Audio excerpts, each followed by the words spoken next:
Thank you, Phil. My name is Matt. I'm a recovered alcoholic. It's an honor to be invited anywhere. It's a real honor to be invited back. It wasn't too long ago that neither of those things happened too often. And so, yeah, my sobriety date is May 19th, 2016. Right. So if anybody's keeping track of on Friday, I'll have 7 years, which is pretty cool. My home group is the Bronx Big Book Study. I have a sponsor who has a sponsor. I sponsor guys who sponsor guys. And I try to stay active in Alcoholics Anonymous as best I can, because this is the coolest thing on the planet. This really is like the coolest place on planet Earth. There is, when I first was trying to get sober, my son's mom came home one day as I was cooking dinner, and I was rushing through dinner. And she's like, "Why are you rushing?" I said, "Listen, I got to get to the meeting. They told me I got to do 90 meetings in 90 days. I got to get to this meeting at 7 o'clock. And she stops and she takes a pause. She puts her bag down from work and she says, "So you mean to tell me that you need to go to a church basement full of former drinkers, full of drunks, to know how to live your life?" And I was like, "I guess I do." And I'll tell you something, that having a church basement full of drunks to go to has saved my life on more occasions than I care to count. And so I have been tasked with speaking on steps 10 and 11, and I, for the life of me, haven't the slightest idea what's going to come out of my mouth. I don't come prepared for these things, right? My girlfriend is down in Florida taking care of her grandma who's sick. We really think she's playing it up because she doesn't want to go to her daughter's wedding next week, but that's neither here nor there.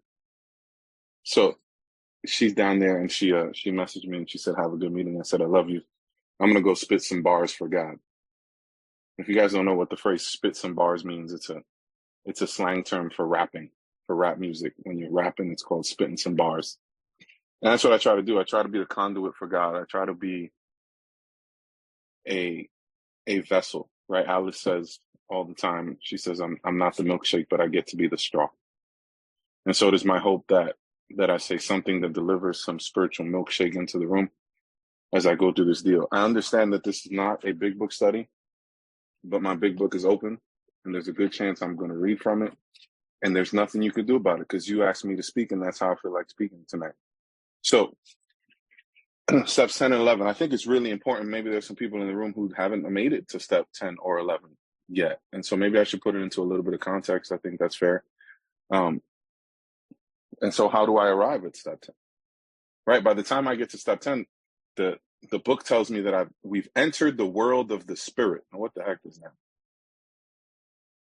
Right?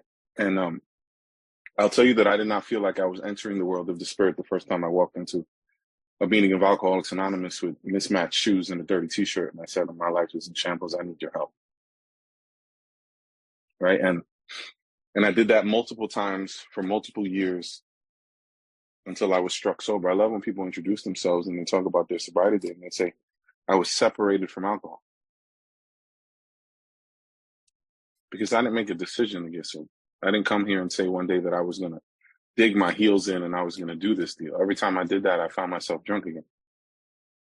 I was the product of some measure of grace that I'm pretty sure I don't deserve, and I don't even understand why I got it, but I'm grateful I do.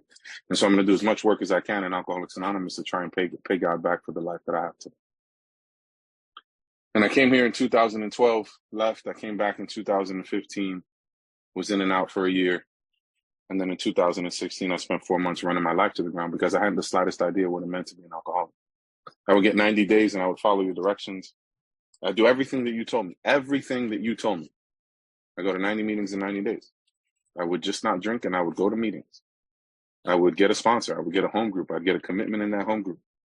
I'd go for fellowship. I'd hang out after the meeting. I'd get there early. I'd put away chairs. All of that stuff that you told me to do, I'd make coffee. I'd reach out to the newcomer. And then I would drink.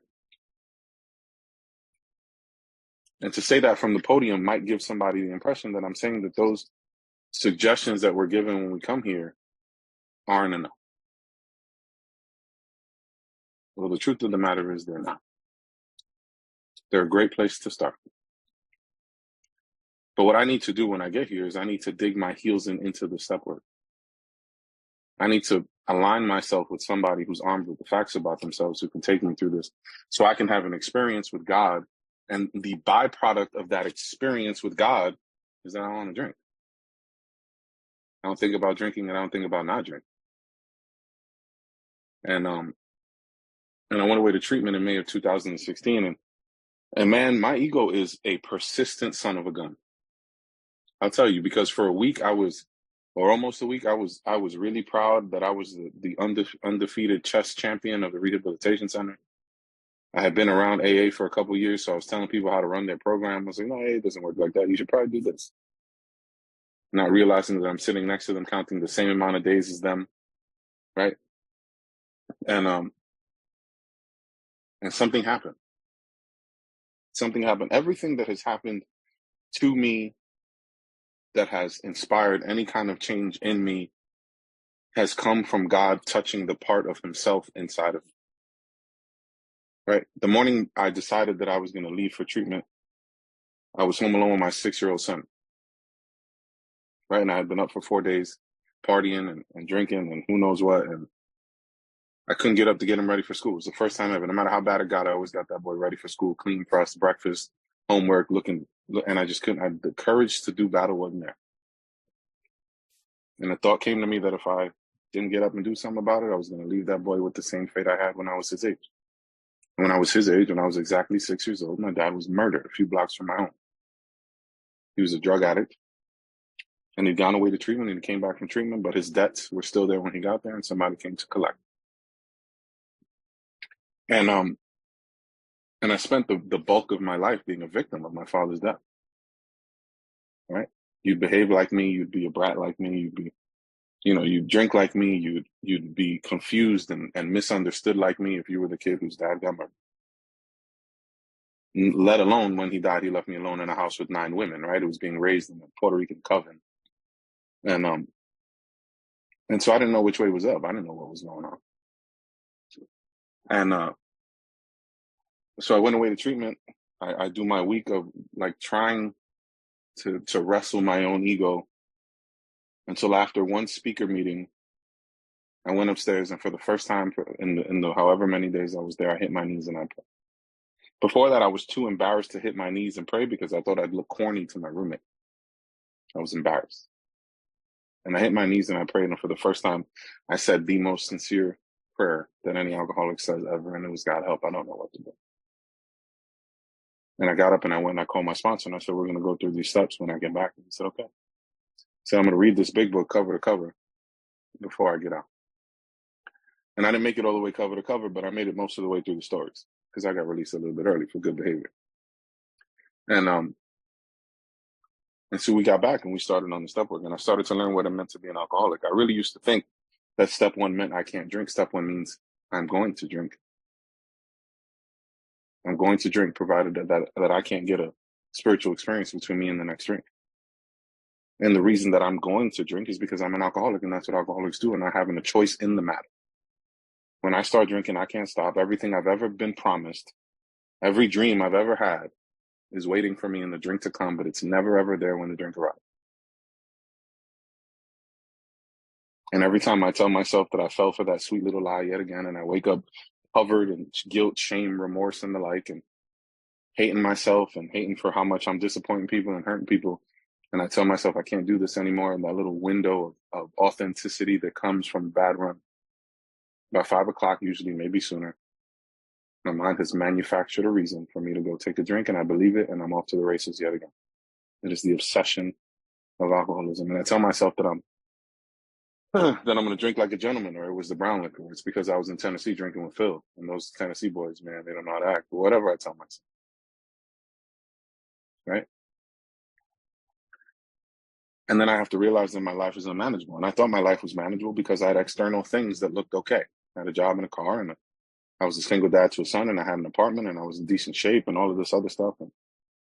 But the truth of the matter is that the unmanageability of my life has nothing to do with anything external. The unmanageability of my life is the unmanageability of my spirit. It's my insides. It's my chronic dissatisfaction with life. It's my uncontrollable emotional nature. It's my sinking into depression and rising into mania. It's my, like me making myself a victim of things, living in this place of selfish and self-centeredness. And it doesn't matter if it's by nature or by nurture. It's what I have. I'm here now. What am I going to do about it? Because everything that I've tried doesn't work. And so I have to arrive at the conclusion, based on the evidence of that whole step one experience, that I can't fix a problem, but something can. And what you guys were telling me is that something has to be something greater than me. And so I have to Tarantino my way backwards through the step and say, like, all right, well, let's start with the fact that maybe I am insane. Maybe I'm crazy. And then I have to believe that there is a power greater than me. I have to stomp my ego to dust. And I start with addition by subtraction. I remove myself as a possible solution to the problem, and I cling to the idea of being willing to believe. That's it. Maybe, just maybe, you guys are onto something, and I'm going to explore that. And I make the completely blind decision that God is everything. And then I surrender to that idea that God is everything. My life and my will. I say, God, I don't understand you at all. Right? Because in the beginning, it says in the step, God as we understand him. I don't understand anything about God. And the more I learn about God, the less I understand about God.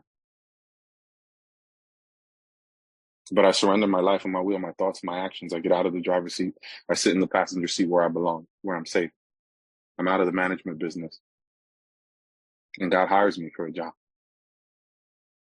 I don't know exactly what God wants me to do all the time, but most of the time I know what he doesn't want me to do. And in the beginning, what he wants me to do is right. And he wants me to write an inventory so I can carve out the parts of me that I've been carrying around thinking that they serve me, these tools that I've been using for my entire life, wondering why life doesn't go so well. I'm angry and I'm scared. It really boils down to the fact that I'm angry and I'm scared. I've been living my life writing a script for everybody under the sun, and when they don't read the words the way I wrote them, I'm pissed. I assign myself a role in your life, and when you don't let me play it, I'm pissed. And I want to control outcomes. I want things to go my way. And when they don't, I'm scared. And when I realize I can't control outcomes, I'm scared. Things that I don't know or don't understand, I'm scared. Things that are big and could mean great things for me scare me because I never think that I'm prepared. I don't trust myself. Scared of, fear of failure because that means embarrassment, fear of success because that means more responsibility and the possible future failure. Like it's like I'm running circles around myself, this committee of a-holes that lives in my brain, speaking to me in my voice, telling me lies all the time. And I sit and I share that with another man, and I've returned to that process over and over and over again because I did my first fifth step in July of 2016, and I'm not going to be able to live the rest of my life on that spiritual track. Right? And what happens is that they point out the patterns and they give me some of their own dirt, and we start to realize that we are one, that we're all just children of the same God trying to have an experience. Right? And the thing that we don't talk about enough, at least I don't hear about enough, let me keep it on me, is that when we do the fifth step, we're not just bringing it to our sponsor or whoever we're bringing it to. It's also an exercise where I invite God into it. And I bare my soul to God, and I offer up my truths to God, and I offer up my dirt to God. And then I go sit quietly and I meditate on that, and I ask if I'm really ready to have God remove these things, because we're not talking about booze anymore. We're talking about the parts of me that come in the way of my relationship with God and my relationship with you. The things that have me hurting myself and others, disappointing myself and others, failing at things that are lined up perfectly for me, chronically dissatisfied by life, wallowing in my own hot tub of self-pity. I can go on. I can list all 7 deadly sins, been guilty of all of them at one point or another. And the entire program hinges on my willingness to have God remove these things. Can he take all of them? Root and branch, Bill says in the book. Right? There's this beautiful imagery that you find that shows itself as a thread throughout the book. And early in the book, the doctor says, if their foundations can be grounded in the power greater than themselves, they can recreate their lives. And so I do this fearless and moral inventory, and I get the rotten roots out, and I start to dig for some new soil, and I start to plant myself in the idea of God. And I say, God, take them. Good and bad, take all of them. That's all step 7 is. I say, God, take it. And I say that prayer because I don't know which one is which, and I don't know when he's going to use what he's going to use. Remember, I'm not in the management business anymore. I've proven time and time again that I suck at it. And I make a list of people I've harmed. Because if I'm in the space, see, something happens as I go through 6 and 7. At least that's been my experience multiple times. I think God just doesn't like strike me virtuous, right? What I am is I'm given opportunities to exercise the virtues that he's growing inside of me as they begin to blossom. Right? I'm given a moment of pause and I start to become aware, right? And my sponsor says that I want to do this work so deeply that I can see the character defect walking in the room,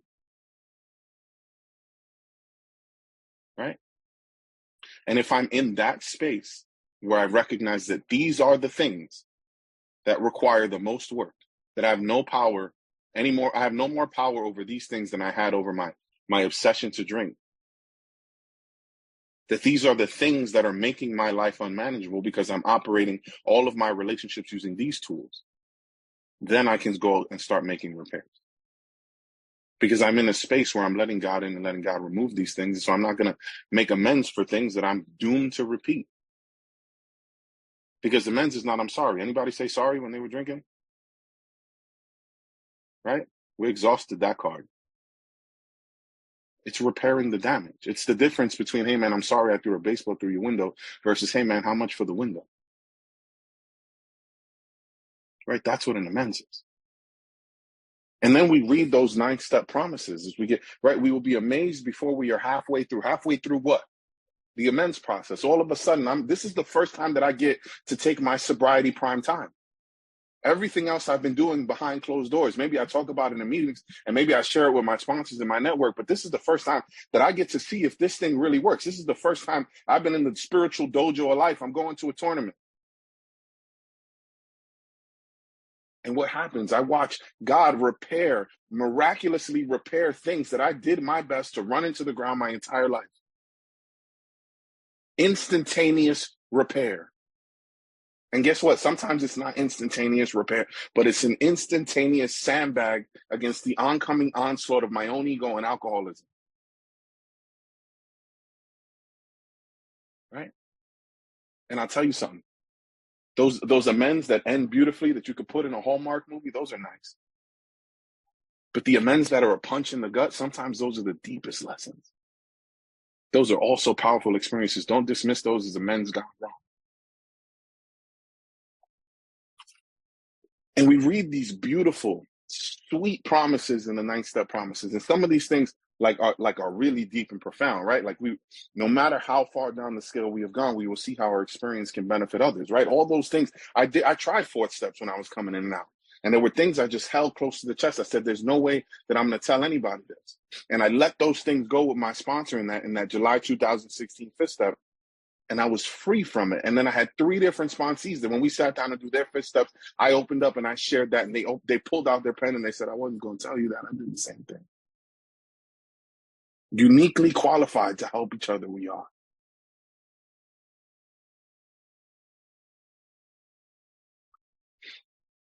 And when we're done with these promises, we have arrived. This thought brings us to step 10, which suggests we continue to take personal inventory and continue to set right any new mistakes as we go along. Now, this is not my nightly review, ladies and gentlemen. This is how I live my life day to day. Bill describes step 10 as testing my thinking against the new God consciousness within. Am I going out into the world and behaving like a human being who has surrendered his will and his life to God? Am I going out in the world and behaving like a human being who is willing to have God remove his defects of character and prays for him to do that often? See, the thing is that the character defects don't just get scooped out, right? And all of a sudden I can put on like a monk's outfit and hang some beads from my waist and walk around all super holy. They're going to come back because what does it say? It says our next function is to grow in understanding and effectiveness. This is not an overnight matter. It should continue for a lifetime. I have to grow in understanding and effectiveness. What does that mean? My understanding of God, my understanding of his children, my understanding of my role in that relationship, my effectiveness in carrying this message, my effectiveness in relating my experience to the principles of Alcoholics Anonymous, so that when I open my mouth, I offer something of value to someone.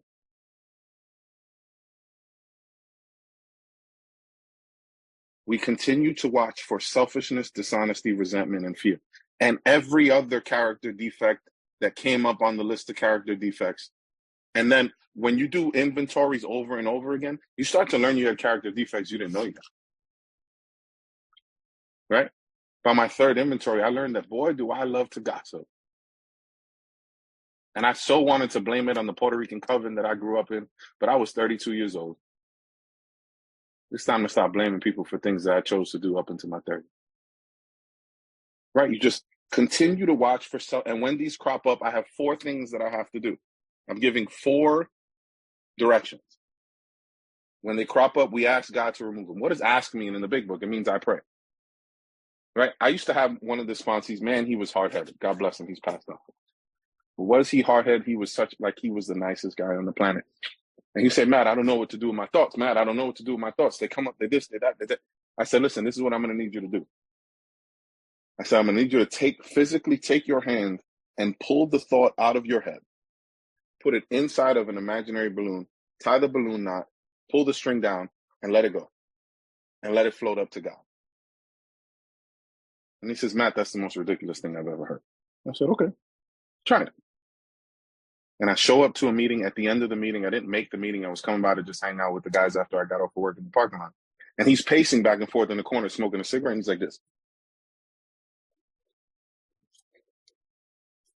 All his resentments that he got from the people whose shares he didn't like in the meeting, he's giving them to God at the end of the meeting. But you know what he was doing? He was watching for the resentment when it popped up, and he was asking God to take it. Right? And that's what I'm supposed to do. Ask God, God, take this thing from me. What do we do next? We discuss them with someone immediately, which means I call Nikki and I tell Nikki that I'm completely certain that the guy who cut me off in traffic that morning woke up to ruin my day. Right? And then Nikki tells me to drive up a little bit closer, and I realize that it's this adorable little old man with Coke bottle glasses who has the slightest idea where he's going, and maybe I should show him some grace. Right? And make amends quickly if we have harmed anyone. Quickly. There are words in the big book that are really plain and clear. Quickly and promptly are very clear words, which means that I don't harm somebody and decide that I will promptly amend this when it's convenient. I don't promptly amend this when it might be comfortable. And the thing is, what's really cool about this process is, right, like the whole effort of this thing is ego death, right? Ego. I'm going to battle my ego for the rest of my life, right? There is nothing more powerful than the recuperative abilities of the alcoholic ego. Nothing. It will rebuild itself, and it will speak to me in different languages. And right, all of a sudden, if I turn my camera a little bit to the right, you're going to see that I have entirely too many sneakers. I'm hiding them from my girlfriend when they come in the house and seeing if she can find a different color box in the stack. It's a sickness. My ego will tell me things that are complete and total lies. Right? I'm going to be fighting my ego. But if I'm willing to step through the discomfort of an amends promptly, often, what happens, Cliff G says, is that over time, I stop being someone who needs to run around making amends all the time. Grow in understanding and effectiveness. Right? And here's the thing. I've had so many spiritual experiences at Target. I could do a whole hour on Target spiritual experiences.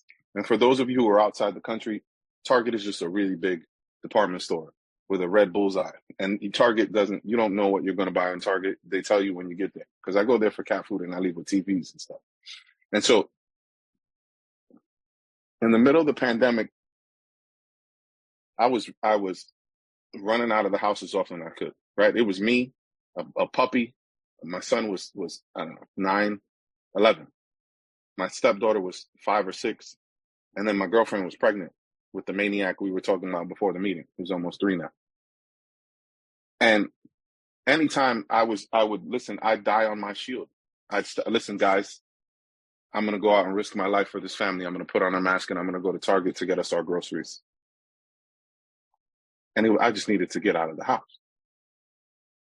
And so I load up my son and we go stand online to Target. And I live in the Bronx, but sometimes we wander up to Targets in the suburbs. And on the way out of Target, the security guard is checking the receipts. And for whatever reason, that rubbed me wrong, because in the Targets in the suburbs, they don't check the receipts. So it felt like it was discriminatory against people in the city, especially in a lower income neighborhood. And so I'm walking out of Target and he goes to take my receipt and I snatch the receipt back. And I say, "You don't do that in the Target in Westchester." And I storm out of them. And my son looks up at me and he says, "Dad, why'd you do that?" I said, "I don't know, but I got to go say sorry."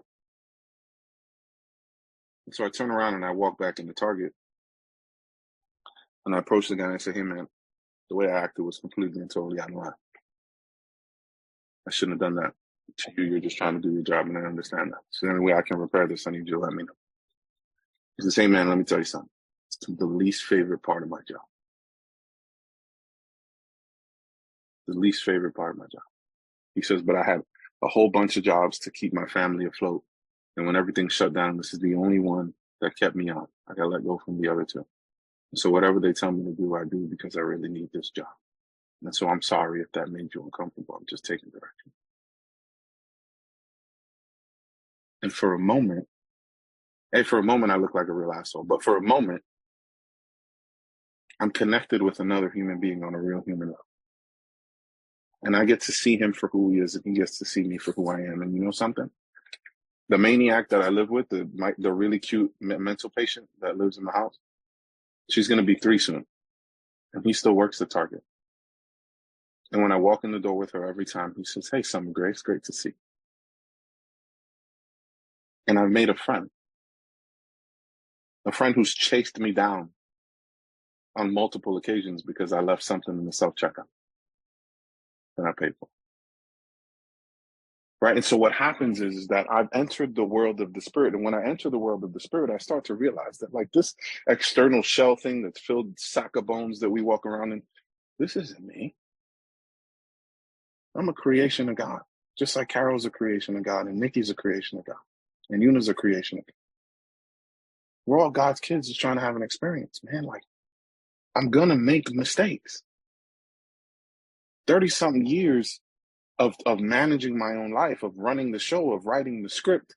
It's going to take a little while for me to systematically surrender to God. Over and over and over again, trying time and time again to kill my ego. And then what happens? And I love the 9-step promises. We read them at meetings and they sound really, really nice. But if you would have read the 10-step promises afterwards in the meetings before I heard the 9-step promises, I might have understood what I was really in for. And we had ceased fighting anything or anyone, even alcohol. For by this time, sanity will have returned. What does that mean? The insanity of alcoholism is the decision that I make stone cold sober to put a drink in my face. So right now it's saying that I'm not going to have the thought to put the drink in my face. We will seldom be interested in liquor. If tempted, we recoil from it as from a hot flame. What it told me before was that I was without defense against the defense against the first drink, right? That I was without the kind of defense that kept me from putting my hand on a hot stove. And all of a sudden, it's like, boom, not going to do that. That's hot. We react sanely and normally when we find that this has happened automatically. We will see that our new attitude toward liquor has been given us without any thought or effort on our part. It just comes. I didn't wrest freedom from alcohol out of the lives of the steps or the lives of my sponsor or even my relationship with God. It's all I'm listening to when I read these words are different descriptions of what God's grace looks like in my life. I'll tell you something. If my girlfriend hadn't gone down to go visit her grandmother this weekend. We had tickets to go up to the Angry Orchard Vineyard with a bunch of guys from our firehouse and their wives. And the first question that I got from the guys was like, hey, man, you're really going to come to a cider tasting? I said, she really wants to go. And I really want to be of service to her. And your stupid alcoholic apple juice doesn't bother me. I am free from it. Free. My girlfriend cooks with red wine when she makes spaghetti bolognese. And you know what happens? Neither of it, she's not an alcoholic. But it sits in the fridge until it becomes vinegar because nobody remembers that it's even there. That's what freedom from alcohol looks like. I'm not saying go buy some wine and put it in your fridge and make spaghetti bolognese. That's not what I'm saying. I'm giving you the scenario that's going on in my home. I can be free from this thing. It just comes. That is the miracle of it. When we got here, didn't people tell us don't leave 5 minutes before the miracle happens?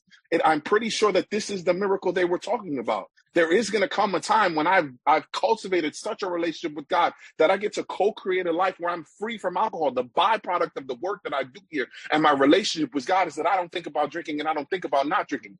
I am free from this thing.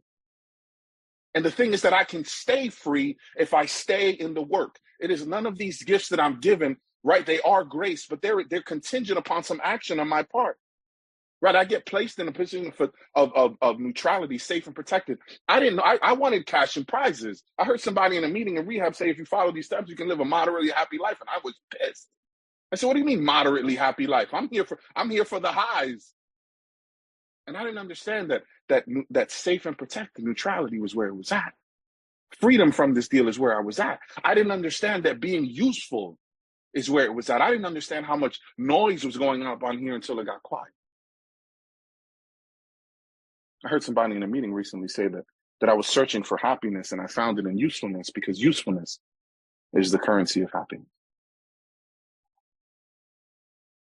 When I'm not thinking about me, that's the ultimate freedom, right? We have not sworn off. Instead, the problem has been removed. It doesn't say I removed the problem. It says the problem has been removed. God just takes this thing away. This is how I react if I stay in fit spiritual condition. And if I let up, right? And then there's another death threat. It's easy to let up on the spiritual program of action. We are headed for trouble if we do, for alcohol is a subtle fault. My job is to spend the rest of my life pressing remember when Staples used to have that commercial with the easy button? Easy button, Staples, easy, right? I have a thy will be done button. Every time I'm trying to get in my own head and thinking that I got the right, thy will be done. Thy will be done. I'm going to make those and offer them out at conferences for free or something, right? Because I need constant reminders of like Father Martin says that humility is understanding my place in the order of things. And I need a constant reminder because something happens. I wake up in the morning, every morning, and forget that I work for God now. I wake up in the morning with this amnesia of like, you know what, maybe like if I don't pray and meditate, if I don't get into this thing first thing in the morning, right? Like big book thumpers like get the and I'm one of them, right? That's not a shot. I'm a proud, like if there was a t-shirt, I'd wear it. And like the big book thumpers get all this deal about like staying in the book and following it to the letter and being big book fundamentalists and reading it word for word. You know what the problem is that if I don't follow the structure of this program exactly as it's laid out, rigorously, I unravel really quickly.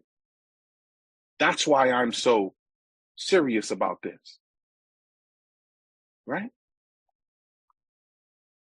And so now I'm in the world of the spirit. What is my responsibility? Step 11 suggests prayer and meditation.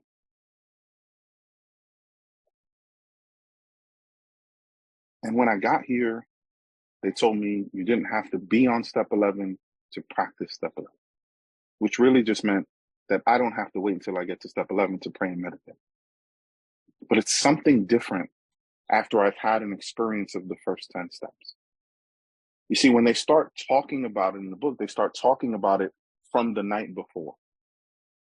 Because what's going to happen? God is putting like filter after filter after filter so that I have ample opportunity to get right with him. right? Because I'm going to go through my day watching for the things that are going to come up. And when they come up, I do all of those things that they told me to do. But when I get to the end of the night, I might have missed something, might have fallen through the cracks.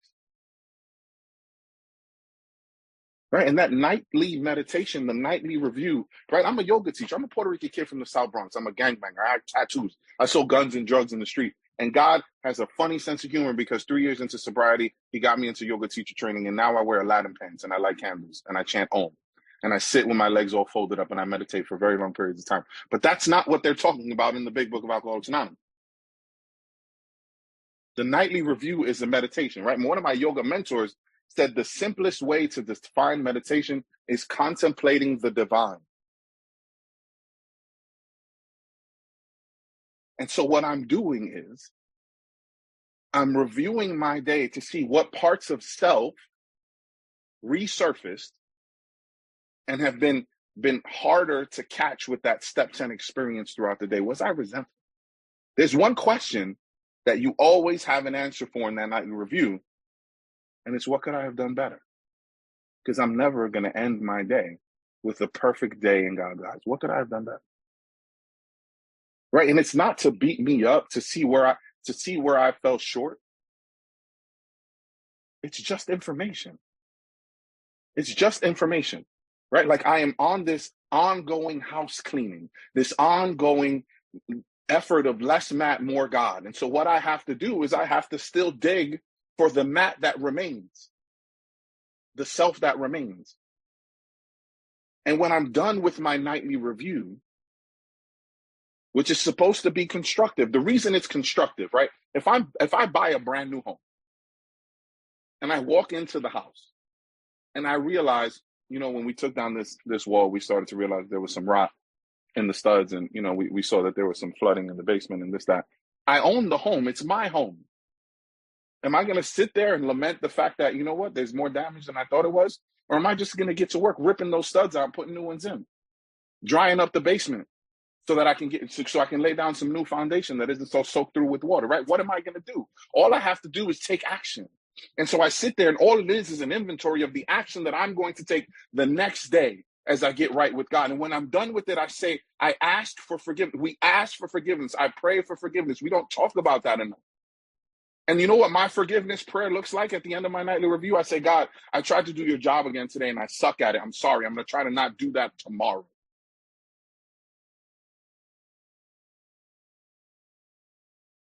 Because that's all it is playing God. If I'm disagreeing with reality and that makes me angry, playing God. If I'm trying to control outcomes, I'm playing God. If I'm trying to run your life and mine, I'm playing God. That's the ultimate sin of the deal.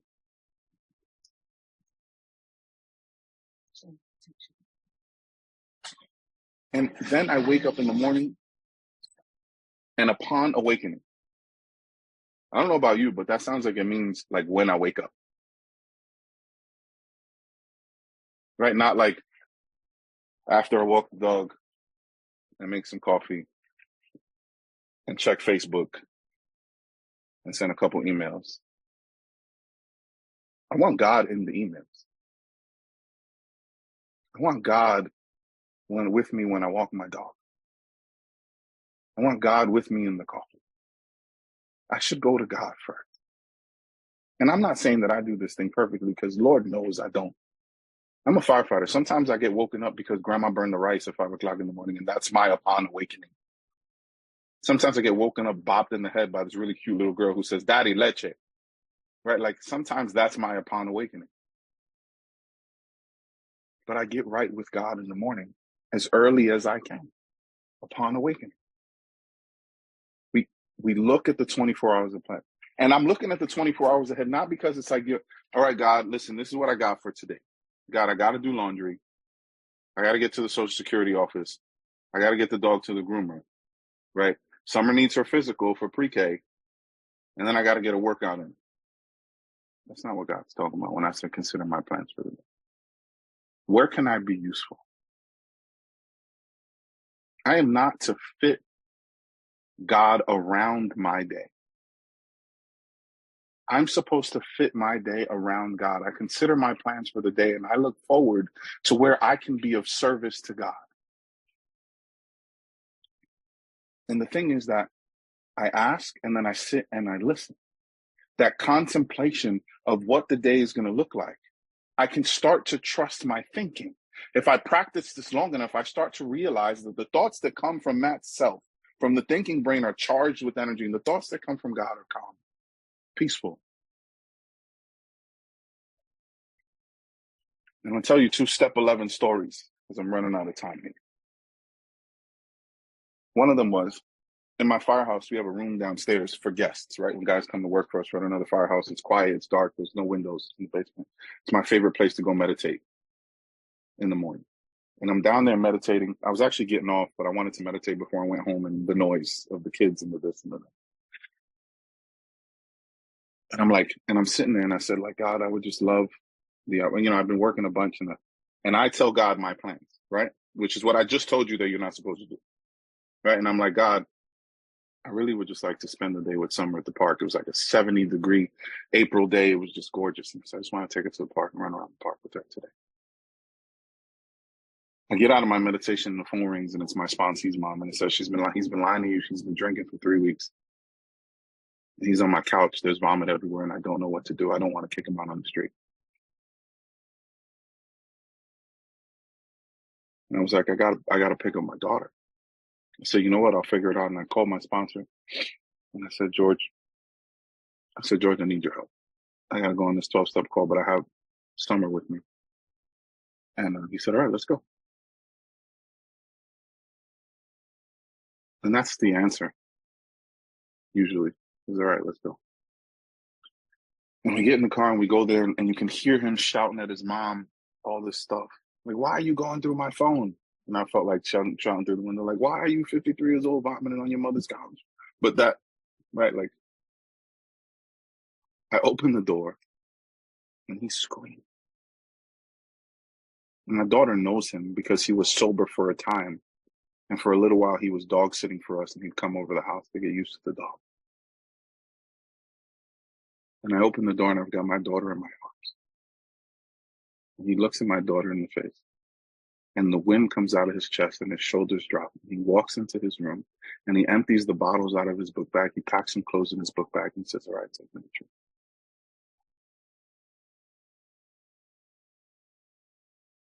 I call my mom, who works at a rehab. She's retired, but she picks up shifts at this rehab. And I said, do you have a bed for him? She said, bring him right over. We got a bed for him. 1:30 in the afternoon, he was in a bed. 1:45, I was running around the park with my dog.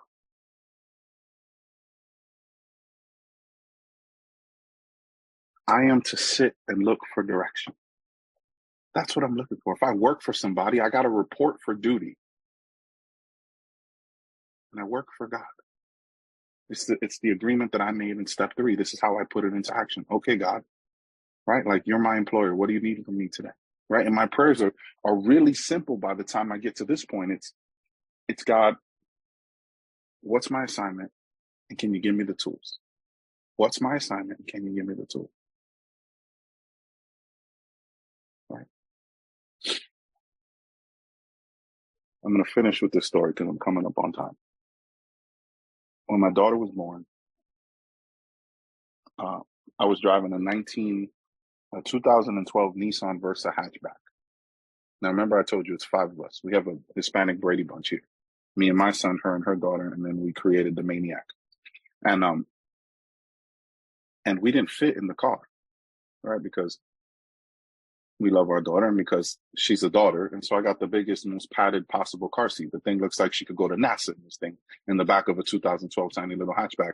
And so my son's sitting in the middle like this, and my stepdaughter's on the other side like this. And nobody fits in this car. And I still haven't fixed my credit enough to get a car loan from when I was drinking, right? Because my MO was pour the booze and toss the envelope in the back of the house, and I'll figure it out later. And so I'm going to all these different car dealerships, and I'm getting ready to sell my soul to the devil for like a 2018 Ford Escape or something like that. And they're offering me these ridiculous prices, and I don't know what to do. And I'm speaking to Pat T, who's not my sponsor. And I said, Pat, I don't know what to do. He says, why don't you take it into 2-way prayer, which is a practice I was familiar of taking specific questions into prayer with God. and then sitting and meditating on the thoughts that come from it and see if there's any divine stuff that you can filter through. Write all that stuff down. So I take it into two-way prayer. I'm a guest in another firehouse in a very quiet corner where nobody knows what I'm doing. And so I sit down and I get my pen and my paper out and I write down on the paper, God, what should I do about this situation? I'm having a crisis of my own masculinity. I feel like I can't provide for my family. And I shut my eyes and I sit for the meditation, and the words that come to my mind are stop looking. And that was it. There was nothing after that, not a word, not a sound, but like faint white noise. I'm sure there are some of us old enough to remember when the TV went out, what white noise sounds like. And I walk downstairs, and there's this guy that works at that firehouse. He's an African Christian man, nicest guy on the planet, and he's always asking me about my life and my family, my this. And I walk out from the stairs, and he was downstairs cleaning, and he looks at me, and the first words out of his mouth, he says, "Yo, man, I was wondering, what are you going to do about that little car now that your family's so big?" And I look up at the sky, and I'm like, that was fast. He says, "I drive Jeep. I've driven a Jeep my whole life." He says, "Why don't you look into a Jeep?" Jeep wasn't even on my radar. I go sit down, I have a cup of coffee. I go to this app that delivers the cars to your house.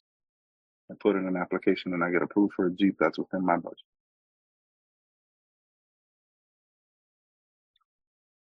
Now it was a question of insurance. And as I'm going through it, I realized that I thought I'd never made an amends to Geico for money that I owed them, but I did. And at the time, I was not a firefighter. And so I go online, and because it's a government employees insurance company, they give breaks for people who work for the government. And so I got a deal on insurance that I could afford. So they tell me to put together all this paperwork and fax it over to their headquarters in Arizona. And if I can get it done by 8 o'clock tonight, that I'll have my car by Tuesday. And so I scramble. I go to the bank. I go here. I go there. I send all my paperwork, and I get it sent in. And it's like 7 something, and I'm waiting and I'm waiting. And I'm listening to Fleetwood Mac, and your wait time is this and your wait time is that. And it's creeping right up on the hour. And I'm terrified because then the wait was like weeks if I didn't get it by Tuesday. And finally, like minutes to the hour, somebody picks up the phone, and he's like, "Hey, mister, this is all I wanted you to know, that all your paperwork's in order. Your car's going to be delivered to." And I start crying like a baby. I said, "Hey, man, I don't know why I'm telling you this, but I'm 4.5 years sober. This is the first time I got a car in my name. My family just grew, and I was having this crisis of faith. Like, I didn't know why I couldn't provide for my family and just have like a safe car to drive my kids around somewhere and do family things. And I didn't know what I was doing." He stops me in the middle of it. He says, "Hey, man, I get it. I just celebrated 10 years.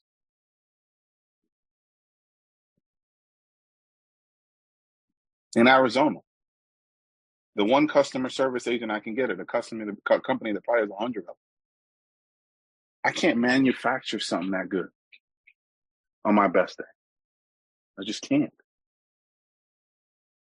The task that I'm given is to carve out the parts of me that separate me from God and separate me from you. And when I ask for direction and I ask for the tools will be provided, and the direction will most likely be you. I've come to learn and to understand time and time again that I am God's hands and feet on planet. That every time I turn around and I ask God, how can I serve you better? How can I love better? How can I be better? He's swinging me around, and he sends me to another soul just like mine who could use my help. And I'm placed in a position to be of service and be useful. And I'll tell you that when I came here, I didn't come here to be useful. And now that I am, it is the greatest gift that I've ever been given. It's to be useful to other human beings in the children of God. I want to thank you guys for allowing me to speak at your meeting tonight.